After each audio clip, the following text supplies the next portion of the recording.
વડોદરાની મકરપુરા જીઆઈડીસીની એરડા કંપનીમાં વીજ કરંટ લાગવાથી યુવકનું થયું મોત। વડોદરા શહેરના ઔદ્યોગિક વિસ્તાર ગણાતા મકરપુરા જીઆઈડીસીમાં આવેલી એરડા કંપનીમાં ફરજ બજાવતા એક યુવકનું વીજ કરંટ લાગવાથી કમકમાટીભર્યું મોત નીપજ્યું છે।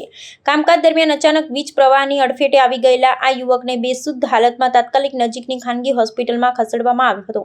જોકે કમનસીબે યોગ્ય તબીબી સારવાર મળે તે પૂર્વે જ ફરજ પરના તબીબોએ તેને મૃત જાહેર કરતા પરિવાર તેમજ સ્થાનિકોમાં ઘેરા શોકની લાગણી વ્યાપી ગઈ છે। આ ગોઝારી ઘટના બાદ કંપની સંચાલકોની ઘોર બેદરકારી સામે ગંભીર સવાલો ઊભા થયા છે। સ્થાનિક લોકો અને પરિજનો દ્વારા એવા આક્ષેપ કરવામાં આવી રહ્યા છે કે કંપની પ્રશાસનની નિષ્કાળજી અને ઔદ્યોગિક સુરક્ષાના અભાવે જ આ આશાસ્પદ યુવાને પોતાનો જીવ ગુમાવ્યો છે। આ દુર્ઘટનાએ ફેક્ટરીમાં કામ કરતા શ્રમિકો અને કર્મચારી માટે ઉપલબ્ધ સેફ્ટી વ્યવસ્થા તથા ઔદ્યોગિક એકમોમાં સુરક્ષાના ધારાધોરણોના પાલન અંગે ફરી એકવાર મોટા પ્રશ્નાર્થ સર્જ્યા છે। સમગ્ર બનાવની જાણ થતાં જ મકરપુરા પોલીસનો કાફલો ઘટના સ્થળે અને હોસ્પિટલ ખાતે દોડી ગયો હતો। પોલીસે હાલમાં અકસ્માતે મોતનો ગુનો નોંધી કાયદેસરની કાર્યવાહી શરૂ કરી છે। કંપનીમાં ખરેખર કયા સંજોગોમાં વીજ કરંટ લાગ્યો અને તેમાં સેફ્ટીની કોઈ નિયમોનો ભંગ થયો છે કે કેમ તે દિશામાં પોલીસે સઘન તપાસ હાથ ધરી છે। આ તપાસના અંતે જો કંપનીની બેદરકારી સાબિત થશે તો જવાબદારો સામે કડક કાનૂની પગલાં લેવામાં આવે તેવી શક્યતા જોવા મળી રહી છે। मेरा ये कारण है, मेरा पड़ोसी छोटा भाई जैसा है, मेरे ही मकान में भाड़े से रहता है लड़का, उसके माँ पापा भी नहीं है। एडा कंपनी में नौकरी करता है ट्रेनिंग में। वहाँ पे इसका सुबह डायरेक्ट ट्रांसफार्मर के करंट से इसकी डेथ हो गई उधर ही हॉस्पिटल में ही कंपनी में ही, और उसको ना कोई फर्स्ट एड ट्रीटमेंट दिया गया। उसके मुंह से पूरा झाग बाहर आ गया। ये लोग अभी लेके आए इधर हॉस्पिटल में, कितने देर में आए वो भी हमें नहीं बताया। और उसके बाद अभी डॉक्टर यहाँ पे बोल रहे हैं डेथ डिक्लेयर कर दिया है इसको। मुझे न्याय चाहिए इस चीज़ के लिए। उस लड़के का नाम है हर्ष सहानी, उसकी उम्र है 22 से 23 साल का लड़का है।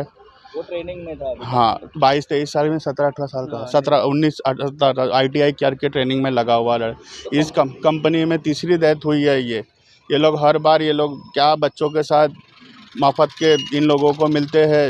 कोई व्यवस्था नहीं है, कोई संस्था नहीं है। गरीब लोग बच्चे मर रहे, किसी का ध्यान नहीं रखा, कोई ध्यान नहीं है। बोलना चाह रहा हूं, इतनी बड़ी कंपनी है तो सेफ्टी के नाम पे कुछ भी नहीं है। सेफ्टी होता तो ऐसा होता है क्या? इतनी बड़ी बड़ी कंपनियां हैं देश के अंदर, ऐसी काम चलता है क्या?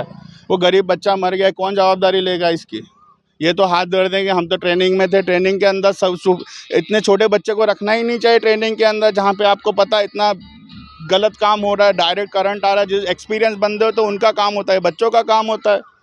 वो इनकी गलती है। इन लोगों को जब तक नहीं दिया गया प्रॉपर, ये लोगों के पेरोल में नहीं है, इसके लिए बाहर के बच्चे तो मार डालो, यही बात हुई ना। तो अभी जो एडा कंपनी है, हाँ, एडा कंपनी में काम कर रहा था, वहाँ से कोई बंदे आए हैं? कोई नहीं आया है, कोई नहीं आया। ये कंपनी की गाड़ी खड़ी है बस इधर।